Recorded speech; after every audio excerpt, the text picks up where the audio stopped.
Intermediate 2వ సంవత్సరము తెలుగు పాఠ్యపుస్తకంలోని గద్య భాగంలోని మొదటి పాఠము మన ఆటలు. ఈ పాఠాన్ని గురించి మనము ఈ వీడియోలో తెలుసుకుందాము. మన ఆటలు దీన్ని రచించిన వారు మల్లంపల్లి సోమశేఖర శర్మ. రచయిత పరిచయం తీసుకున్నట్లయితే తొలితరం చారిత్రక పరిశోధకుల్లో ప్రముఖులు మల్లంపల్లి సోమశేఖర శర్మ. వీరు డిసెంబర్ 24, 1891 తేదీన జన్మించారు. పశ్చిమ గోదావరి జిల్లా మినుమించులపాడు వీరి స్వగ్రామం. నాగమ్మ, భద్రయ్య వీరి తల్లిదండ్రులు. ప్రాథమిక విద్యను స్వగ్రామంలో, రాజమండ్రిలో మెట్రికులేషన్ విద్యను పూర్తి చేసుకున్నారు. చిలకమర్తి లక్ష్మీనరసింహం గారు నిర్వహిస్తున్న దేశమాత పత్రికలో సహాయ సంపాదకునిగా మల్లంపల్లి ఉద్యోగంలో చేరారు. నెలకు 12 రూపాయలే జీతం అయినా వీరి జీవితానికి సరిపడా అనుభవాన్ని ఆ దేశమాత అందించింది. కేవలము చరిత్ర మీదనే కాక సంస్కృతి, శాసన పరిశోధన వంటి అంశాల మీదకు దృష్టిని మళ్లించింది. విద్యార్హతలు లేకపోయినా ఆంధ్ర విశ్వవిద్యాలయంలో విద్యార్థులకు చరిత్ర పాఠాలను బోధించగలిగేంత పునాదిని కల్పించింది. మల్లంపల్లి రచనా వ్యాసంగానికి అక్కడే బీజం పడింది. మల్లంపల్లి రచనలు తెలుగు జాతికి గొప్ప విలువైన కానుకలు. ఆంధ్రాంగ్లాల్లోనూ వీరు రచనలు చేశారు. చారిత్రక వ్యాసాలు, అమరావతి స్తూపము, ఆంధ్ర వీరులు, దేశోద్ధారకులు, ఆంధ్రదేశ చరిత్ర సంగ్రహము, రేడియో నాటకాలు, రోహిణీ చంద్రగుప్తం, హిందూ దేశ చరిత్ర, forgotten chapter of Andhra history of the Reddy kingdoms వంటివి మల్లంపల్లి రచనల్లో ప్రముఖమైనవి. ఇవి కాక కొమర్రాజు లక్ష్మణరావు గారితో కలిసి ఆంధ్ర విజ్ఞాన సర్వస్వం కోర్పులో మల్లంపల్లి భాగస్వామి అయ్యారు. నేల్టూరి వెంకటరమణయ్య గారితో కలిసి కాకతీయ చరిత్ర రచనను పూర్తి చేశారు. కొన్నాళ్ళు భారతీయ మాసపత్రికకు సంపాదకత్వం వహించారు. తెలుగు భాషా సమితి ప్రచురించిన తెలుగు సంస్కృతి సంపుటానికి సంపాదక వర్గ సభ్యులుగా కూడా బాధ్యతలు నిర్వహించడం తెలుగు సంస్కృతి పరిశోధనలో మల్లంపల్లి సుదీర్ఘ అనుభవానికి నిదర్శనం. చరిత్ర గర్భంలోంచి విలువైన సాంస్కృతిక సంపదను వెలుకతీసిన సోమశేఖర శర్మ జనవరి 7, 1963 తేదీన కన్నుమూశారు. ప్రస్తుత పాఠ్యభాగం తెలుగు సంస్కృతి విజ్ఞాన సర్వస్వం సంపుటి నుండి గ్రహించబడింది. తెలుగు సంస్కృతిలో ఒక భాగమైన వివిధ రకాలైన ఆటలు, వేడుకల విశిష్టతకు ఈ వ్యాసం అద్దం పడుతుంది. ప్రపంచీకరణ ప్రభావం వలన ఈనాడు వివిధ సంస్కృతుల అస్తిత్వాలు ప్రశ్నార్థకమవుతున్నాయి. ఈ నేపథ్యంలో సుదీర్ఘ సాంస్కృతిక అస్తిత్వం కలిగిన తెలుగు జాతి క్రమక్రమంగా ఏమేమి కోల్పోతున్నదో విద్యార్థులకు తెలియజేసి వాటి పరిరక్షణకు పూనిక వహింపచేయడమే ఈ పాఠ్యభాగ ఉద్దేశ్యం. ఇక పాఠంలోకి వెళ్ళిపోదాము. ఆంగ్లేయులకు క్రికెట్టు మొదలైన ఆటలు ఉన్నట్లు తెలుగువారికి ప్రసిద్ధములైన జాతీయ క్రీడలు తక్కువ లేవన్నను అది సత్యదూరము కాదు. వయసు వచ్చిన యువజనులు ఆడినట్టు ఆటలు అరుదు. అట్లని ఆటలు మొదలే లేవని కాదు. మన ప్రబంధములలో బాలబాలికలాడు క్రీడలు అనేకములు వర్ణితములైనవి. అట్టి వానిలో ఇప్పటికీ చాలా క్రీడలు వాడుకలోనున్నవి. సాధారణంగా పూర్వం 7-8 ఏండ్లు 10 ఏండ్లు వచ్చే వరకు మన దేశంలో బాలురును బాలికలను కలిసి ఆడుకునేవారు. ఇటీవలే బ్రిటిష్ యుగంలో ఇంగ్లీష్ విద్య వ్యాప్తమైన కొద్దీ బాలబాలికలు వేరువేరు పాఠశాలకు పోయి చదువుకున్న కొద్దీ పూర్వపు ఆటల మీదను ఆచారముల మీదను అభిరుచి క్రమంగా సన్నగిల్లింది. ఆ ఆటలు కూడా చాలా వరకు ఆటలు అనిపించక మూలబడినవి. ఇందువలన ప్రబంధములలో వర్ణితములైన 1 శతాబ్దం క్రిందటి వరకు వాడుకలో నుండిన ఆటలలో అనేకం ఎట్లాడుదురో ఎవరికీ తెలియదు. అట్టి ఒక్కొక్క ఆటలను అయ్యలరాజు నారాయణమాచ్యుడు తన హంసవింశతి కావ్యములో విడివిడిగా అక్కడక్కడ ఉటంకించుటయే కాక ప్రత్యేకమొక కథలో సీసమాలికలో ఒక జాబితానిచ్చి ఉన్నాడు. ఇందువలన మనకు ఆ ఆటల పేర్లు మాత్రమే తెలియను, కానీ వానిని ఆడుకొని విధము తెలియటలేదు. వీనిలో కొన్ని ఇంటిలో ఆడుకున్నవి, మరికొన్ని ఇంటి వెలుపల ఆరుబయట ఆడుకున్నవిను. బాలబాలికలు కలిసి ఆడుకొని చుండినను ప్రత్యేకముగా బాలికలు మాత్రమే ఆడినట్టువియును, ప్రత్యేకముగా బాలురు ఆడినట్టువిను లేకపోలేదు. అచ్చనగండ్లు సాధారణంగా బాలికలు ఆడు నాటయే. కోతి కొమ్మచ్చులు కేవలం బాలకుల ఆడ ఆట. కుందికట్టు, కంబాలాట, పుట్ల చేండ్లు, దాగిలి మూతలు మొదలైనవి బాలబాలికలు ఉభయులను ఆడుదురు. ఈ ఆటల్లో చాలా వానికి పాటలు కూడా ఉండును. పాటలు పాడుచు ఆటలాడుట పూర్వపు పద్ధతి. పూర్వపు ఆటలతో పాటు చాలా పాటలను అంతరించినవి. ఒకటే ఆటకు ఒక ప్రాంతంనకు ఒక పేరును, మరొక ప్రాంతంనకు ఇంచొక వ్యత్యాసంతో మరొక పేరును ఉండుట కలదు. కోతి కొమ్మచ్చికి కోలకృతులని, కుందికట్టుకు కుందికాళ్ళు, కుందనగిరి కుందనగుడి అని ఇట్లే కొన్ని ఆటలకు నామంత్రములు కలవు. ఇక్కడ రచయిత మనకి చెప్తున్నారు, ఇప్పుడు ఆటలంటే ఎవరో ఇంగ్లీష్ వాడిని క్రికెట్ ఇంగ్లీష్ వారు ఆడినటువంటి క్రికెట్ మాత్రమే చెప్పుకుంటున్నారు. కానీ పూర్వకాలంలో మనకి కూడా చాలా ఆటలు ఉండేవి. అవి బాలికలకు వేరుగా బౌలర్కు వేరుగా కొన్ని ఆటలు ఉండేవి. అయితే ఆ ఆటలు ఒకటే అయినప్పటికీ కొన్ని వేరువేరు పేర్లతో పిలిచేవారని ఆ ఆటల గురించి కొన్ని చెప్పడం జరిగింది. తెలుగువారికి జాతీయమైన ప్రసిద్ధ క్రీడలు లేకపోయినను వ్యాయామ కృషి లేకపోలేదు. ప్రతి నగరంలోనూ పురంలోనూ తుదకు పెద్ద గ్రామంలో కూడా సాము గరిడీసాలలు ఉండేటివి. ఇక్కడ తెలుగువారికి ప్రత్యేకమైన ఆటలు లేకపోయినప్పటికీ ఎక్కడ చూసిన పల్లెల్లో సాము గరిడీసాలలు ఉండేవట. ముఖ్యములైన పురముల్లోనూ గ్రామముల్లోనూ ఎక్కట్లు ఉండుట చేత గెరడీసాలలు ఉండుట తప్పనిసరి అయి ఉండేది. ఎక్కటీడు అనే పదము వాడుకలో ఎక్కటి అయినది. ఈ ఎక్కట్లందరూ ఏకాంగ వేర్లు. వీరికి తర్వాత ఒంటర్లు అని పేరు కలిగినది. వీరు చతుర్థ వర్ణంలో ఒక కులముగా ఏర్పడినారు. గరిడి కూటముల్లో మల్ల విద్య, కత్తిసాము, బాణ విద్య, లోడేలు త్రిపుట, దండెములు తీయటం మొదలైనవి సాధన చేయువారు. సాధారణంగా మల్ల విద్యలో అత్యంత ప్రావీణ్యం సంపాదించిన ప్రథమ శ్రేణి విద్యావంతులకు జైష్ఠికులని పేరు. వీరికి జట్టి మల్లులనే వ్యవహారము. జైష్ఠిక శబ్దభావము జట్టి. తిక్కన భారతం విరాట పర్వంలో జట్టి మల్లులనియే ప్రయోగించును. తుదకు ఉత్తమ మధ్యమ అధమ విభేదం లేక ఈ జట్టి పదమే మల్లా పర్యాయ పదమైంది. చిన్నదైనను పెద్దదైనను ప్రతి రాజస్థానము ఇటువంటి మల్లులను కొందరిని పోషించుచుండేది. మల్ల యుద్ధము విజయనగర సామ్రాజ్యము కూలిపోవు వరకు దక్షిణ హిందూ దేశం అంతటా విరివిగా ప్రచారంలో నుండిన క్రీడ. మార్కోపోలో, డ్వార్తి బార్బోసా, న్యూనిస్, కెప్టెన్ హోడా మొదలైన ఐరోపియన్ విదేశీ యాత్రికులు హిందూ దేశమునకు వచ్చిన వారు మల్ల యుద్ధమును తమ వృత్తాంతముల్లో ప్రస్తావించి అభివర్ణించి ఉన్నారు. ధనుర్విద్య, కత్తిసాము, బాణ విద్య, గుర్రపుస్వారీ వీనిని సామాన్యంగా అందరూ అందుముఖ్యముగా క్షత్రియులను శూద్రులను అభ్యసించువారు. క్షత్రియేతరులైనను పరిపాలక వంశంలోని వారును ఆయుధోపజీవులను విలువిద్య, కుంతాయుధ ప్రయోగము, కత్తిసాము, గుర్రపుస్వారీ మొదలైన వాటిని నేర్చుకొంచుండిరి. చతుర్థ కులజులే కాక బ్రాహ్మణులు, విశ్వబ్రాహ్మణులు, వైశ్యులు కూడా గజాస్వ విద్యల్లోనూ సమరతంత్రంలోనూ ప్రజ్ఞ సంపాదించి ఆయా దేశాధిపతుల యొద్ద దండనాథులుగా ఉండినట్లు శాసనముల వలన తెలియచున్నది. పూర్వోక్త విద్యలను స్త్రీలు కూడా అభ్యసించుచుండరంటకు ఆధారములు కలవు. కాకతి రుద్రమదేవి, కోట గణపమాదేవి రాజ్యపాలన మొనరించిన రాణులు.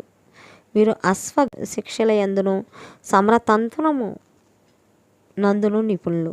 విజయనగరాధీశ్వరుడైన శ్రీకృష్ణదేవరాయలు రాజ్యకాలంలో విజయనగరంకు వచ్చిన పేస్ అనే విదేశీ యాత్రికుడు రాయల అంతఃపురమున మల్ల విద్యలోను, కత్తిసాములోను, డాల్ను వాటలోను నేర్పరులైన స్త్రీలు 12,000 మంది ఉండినట్లు రాసి ఉన్నాడు.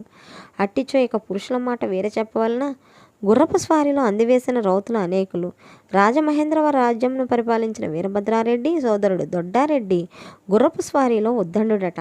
అతడు ఒక మారు పూర్వోపకంఠమున వ్యాహ్యాళి ప్రదేశమునందు తన గుర్రమును 24 మూళ్ల మేర దాటించినంట. కత్తిసాములో గొప్ప ప్రజ్ఞ సంపాదించిన వారు వ్రేటుకు 6 తునకలుగా నరకగల సమర్థులు. అశ్వికులకు రావుతులని పేరు. కళింగ దేశ రాజకుమారులు గొప్ప రౌతురాయలు, గజ సాధనికులు. శస్త్ర విద్య, ధనుర్విద్య నేర్పువారు పూర్వము నుండి బ్రాహ్మణులుగా తెలియవచ్చుచున్నారు. పూర్వ చాళుక్య శాసనముల వల్ల ద్రోణుడు వంటి ధనుర్వేద విద్య పారంగతులైన రాజగురువులు తెలియవద్దురు. వీరు రాజకుమారులకు ఇతర విద్యలు కాక సంగ్రామ తంత్రమును, నీతి శాస్త్రమును కూడా కరువుచుండిరి. పూర్వం ప్రసిద్ధులైన సేనానులు, భూధవులు, రాజకుమారులు, మంత్రులు అందరూ పూర్వపు గరిడిసాలలో తయారైన వారే. వేకువజామునే లేచి సాధకులు సాధన చేయువారు. ఇట్టి సాముకూటములు దేశీయ ప్రభువుల పరిపాలనము సాగినంత కాలము వర్ధిల్లినవి. బ్రిటిష్ ప్రభుత్వ కాలంలో ముఖ్యంగా ఆ ప్రభుత్వం వారు ఆయుధ శాసనమును అమలు పెట్టినప్పటి నుండి అవి క్రమంగా క్షీణించినవి. అయినను ఇప్పటికీ తెలుగుదేశంలో అక్కడక్కడ మల్ల విద్య నేర్పు కూటములు లేకపోలేదు, కానీ చాలా అరుదు. ఒకవేళ ఇప్పుడు జాతీయ క్రీడలని చెప్పాలన్న చిడుగుడు ఉప్పనబట్లు మాత్రమే చెప్పుకొనవలెను. ఇటీవలనే దేశీయములైన ఈ ఆటలకు జాతీయత ముద్ర వేసి వీనికి ఆటల పందెంలో ఏర్పాటు చేసి వీని పాశ్చాత్య జాతీయ క్రీడలతో సాటిగా చేయుటకు ప్రయత్నం సాగుచున్నది. ఉప్పెన బట్టలు, ఉప్పట్లు, చిడుగుడాట, బొంగరాల యాట, గాలిపటం ఎగురవేయుట, అచ్చనగండ్ల యాట, ఓమన గుంటలు, జూదము, పులిజూదము, చతురంగం లేదా చదరంగము మొదలైనవి 600-700 సంవత్సరములకు పూర్వం నుండి ఉన్న ఆటలు. వీనిలో కొన్ని ఇంటి వెలుపల ఆరు బయట ఆడిన ఆటలు, మరికొన్ని ఇంటి లోపల ఆడుకున్న ఆటలు, ఇక కొన్ని ఇంటి లోపలను వెలుపలను ఆడినట్టువి. పూర్వోక్త క్రీడల్లో జూదమును, మల్ల విద్యను, విలువిద్యను, గజాశ్వ శిక్షణ విద్యలను పూర్వులు కొందరు చతుష్షష్టి విద్యల్లో చేర్చి ఉన్నారు. పైన చెప్పిన ఆటల్లో చదరంగం నిజంగా జాతీయ క్రీడ అని చెప్పుకోదగింది. మానవ జాతికి చదరంగము అను ఆటను ప్రసాదించినది భారతదేశము. ఈ ఆట నాడు పలకకు అష్టాపదమని పేరు. ఈ ఆట హిందూ దేశం నుండి పడమట పెర్షియా, అరేబియా దేశంలోకు, తూర్పున చైనా దేశంలోకి వెళ్ళినది. దీనిని అరబ్బులు ప్రాయకంగా 10వ శతాబ్దము చివర ఐరోపాలో స్పెయిన్ దేశంలోకి తీసుకుని వెళ్ళిరి. 11వ శతాబ్దమాంతమునకు అది ఐరోపాలో ఎల్లరికూ సుపరిచితమైన ఆట అయినది. మన దేశంలో ఈ ఆటను పూర్వం ఉన్నత కులముల వారు, అందు ముఖ్యముగా భూమిషులు ఎక్కువగా ఆడుచుండిరి. విజయనగరాధీశ్వరుడైన కృష్ణదేవరాయలకు చతురంగ క్రీడ అన్న అమిత ప్రీతి. రాయల వారు తరచుగా నందవర వంశీయుడును, కౌశిక గోత్రుడును, కవీశ్వరుడును అయిన కొప్పోలు గ్రామకాండము బొడ్డుచెర్ల తిమ్మనతో చదరంగం ఆడేవారట. రాయల పక్షమున ఎందరో ఆలోచించును, ఎత్తులు వేయుచుండెనను. తిమ్మన ఒక్కడే ఎవడి ఆలోచనయు ఎవరి సాయమునికి మెచ్చుకొని రాయలవారు కొప్పోలు గ్రామమునకు కృష్ణరాయపురం అని పేరు పెట్టి సర్వాగ్రహారంగా దారవోసిరని ఐతిహ్యము.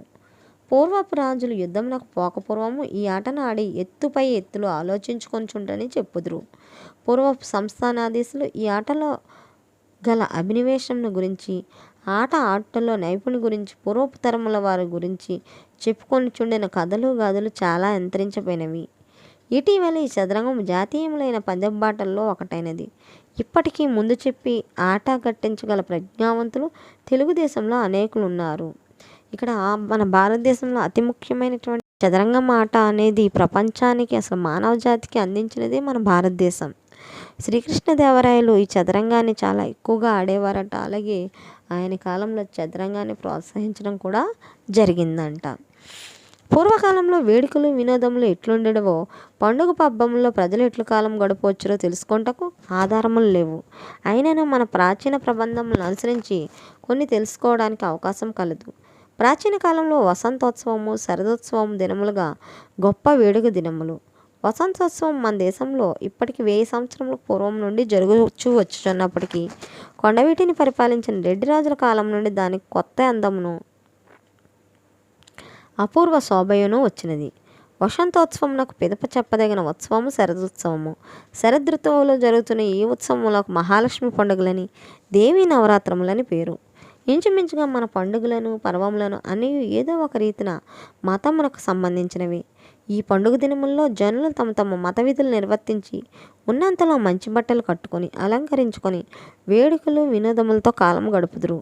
గ్రామంలో నివసించే ప్రజలకు ఈ గ్రామంలోని దేవుని కళ్యాణోత్సవమును, గ్రామదేవత జాతరయును కూడా ఉత్సాహంతో పాల్గొంటకు అవకాశం ఇచ్చు పండుగల వంటివే.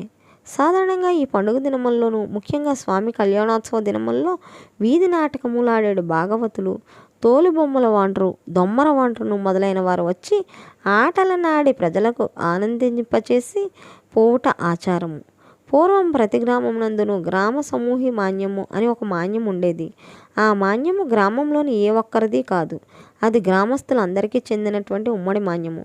దాని మీద వచ్చి రాబడిని ధాన్య రూపమైనదేమి, రొక్కం రూపమైనదేమి, మొత్తం మీద గ్రామ ఉపయోగకరమైన కార్యముల నిమిత్తము గ్రామస్తులకు పైన చెప్పినట్టి ప్రదర్శనలను ఇచ్చి ఆనందింపచేయుట, ఆటపాటల వాటి నిమిత్తము వినియోగించుచుండ్రవారు. భాగవత మేళంనకు ఇంత, తోలుబొమ్మల వారికి ఇంత అని ఈ విధంగా వేడుకలు వినోదములు జరుపువారికి వార్షికంగా నిచ్చు వర్తనలు ఉండేటివి. వర్తన పదమే ఈ వాడుకలో వాతనము అయినది. వేరు వేరు వృత్తుల వారికి ఇచ్చినది వర్తన. విద్యావంతులు, ఆటపాటల వారు మొదలైన కళా నిపుణులు ప్రతి సంవత్సరము గ్రామమునకు వచ్చి తమ ప్రదర్శనములు ఇచ్చి వర్తనలను తీసుకుపోయేవారు. ఈ ప్రదర్శన అన్నీ గ్రామీణులందరికీ ఉచితమే, ఎవరినూ ఏమీ చెల్లింపనక్కరలేదు. ఇక్కడ పూర్వకాలంలోని గ్రామాలకు సంబంధించి గ్రామ మాన్యం ఉండేదంట. అంటే దాని మీద వచ్చినటువంటి పంట కానీ పైసలు కానీ ఏం చేసేవారు, రకరకాల ఆటలు అంటే తోలుబొమ్మల ఆటలు ఆడేవారు, మిగతా ఆటలు ఆడేవాళ్ళని పిలిపించి ప్రదర్శనలు ఇప్పించి వారికి సంవత్సరానికి ఇంత అని వతనగా ఇచ్చేసేవారనమాట. దానివల్ల ఊరి వాళ్ళందరూ ఆయా కార్యక్రమాలని ఉచితంగా వినోదంగా చూసేవారు. అలాగే ఆ తోలుబొమ్మల ఆటలు ఆడేవారికి చక్కగా డబ్బులు కూడా ముట్టేవి. దీనివల్ల గ్రామస్తులు ఎవరికి ఏ విధమైన నొప్పి కలగకపోవటం వల్ల గ్రామంలోకి వచ్చి విద్యావంతులను గ్రామీణులను ఎంతయో అన్యోన్యం కలిగి ఇంచుమించుగా ఆప్తమిత్రుల వలె వ్యవహరించేవారు. ఈ విద్యావంతుల కుటుంబంలో వృద్ధి చెంది సంతానాభివృద్ధి కలిగినప్పుడు ఒక కుటుంబంలోని అన్నదమ్ములు భూమిని పంచుకున్నట్లే వారు గ్రామంలో పంచుకునేవారు. ఈ కారణమున గ్రామంలోని వారికిని ఏటేటా ఆ ఊరుకు వచ్చుచుండు విద్యావంతుల కుటుంబాల వారికిని తరతరముల నుండి అన్యోన్యం ఏర్పడి వావి వరుసలు పెట్టుకొని బంధుసరులని ఆప్యాయంగా కలిసిమెలిసి వ్యవహరించుచుండేవారు. భిక్షాటనము జీవించు కొన్ని కులముల విషయములను ఒక మాదిరిగా ఇటువంటి ఏర్పాట్లే ఉండేవి. నేడు బిచ్చగాండ్రది ఒక సమస్య అయి ఉన్నది. కానీ పూర్వపు సాంఘిక వ్యవస్థకు అప్పటికి తగినట్లు దాన్ని ఒక రీతిగా పై విధంగా పరిష్కరించుకున్నది. వసంతోత్సవములు, శరదోత్సవములు, స్వామి కళ్యాణోత్సవం మొదలగు వాని వల్లనే మకర సంక్రమణ అంటే సంక్రాంతికి కూడా గొప్ప పండుగ. దీనికి పెద్ద పండుగ అని పేరు. అప్పటికి వరి కోతలై ధాన్యలక్ష్మి ఇంటికి వచ్చి శుభదినములలో వచ్చు పండుగ ఇది. గ్రామంలోని ప్రతి గృహమును పసుపు కుంకుమలతో, సున్నపు పూతలతో, రకరకములైన ముగ్గులతో కళకళలాడుచు నేత్రపర్వము గావించు పండుగ దినములవి. భోగి, పెద్ద పండుగ, కనుమ అను 3 దినములను తెలుగుదేశమున వ్యవసాయ ప్రధానమైనది అవటం వలన ప్రజల జీవనం అంతయు పాడి పంటల మీదను పశు సంపద మీదను ఆధారపడి ఉండేది. వ్యవసాయమునకు బలిష్టమైన మంచి వృషభ జాతి ఆవశ్యకము.